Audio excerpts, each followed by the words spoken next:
What's the most heartbreaking thing you've had to do to protect a loved one? My sister, Sarah, moved in with our 78-year-old mother after Dad died. She called it helping out.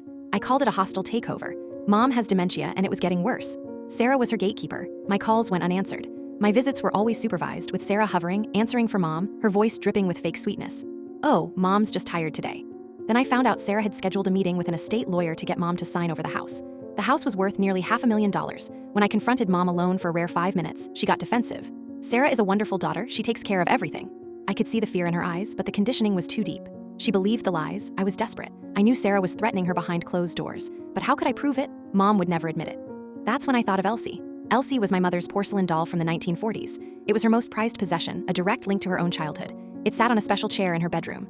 The day before the lawyer was scheduled to visit, I went to see Mom. While Sarah was in the kitchen, I slipped into the bedroom and took the doll. I hid it in my car. The fallout was immediate. My mom was hysterical. Sarah called me, screaming, "What did you do? She's having a complete breakdown." "I don't know what you're talking about," I said calmly. "Maybe she just misplaced it." I had already ordered an identical vintage doll online. It cost me $400 I didn't have. When it arrived, I planted a tiny, voice-activated audio recorder inside its hollow body. The next day, I found Elsie tucked away in a linen closet. My mother cried with relief, hugging the doll. I placed it back on its chair, making sure it was facing the bed. The lawyer was coming in an hour. I waited in my car down the street, my heart pounding. Later that evening, I went back. Sarah was furious I was there, but let me in. I told Mom I wanted to borrow the doll to show my daughter. In my car, I retrieved the recorder. I sat in a parking lot and listened. It was all there. Sarah's saccharine voice turning to ice. "You are going to sign this paper, Mom. If you don't, if you say one word to the lawyer, I'm sending you to a state home. You will never see the sun again. You will die alone in a room that smells like bleach. Do you understand me?" Then, I heard my mother's small, terrified voice. "Yes, Sarah, I understand."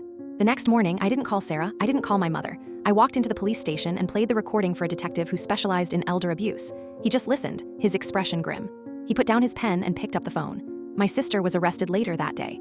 My mom is in a wonderful assisted living facility now, safe and cared for. Her room is filled with her things, and Elsie the doll sits on her nightstand. I visit her every day. Sometimes she remembers me, sometimes she doesn't, but she's no longer a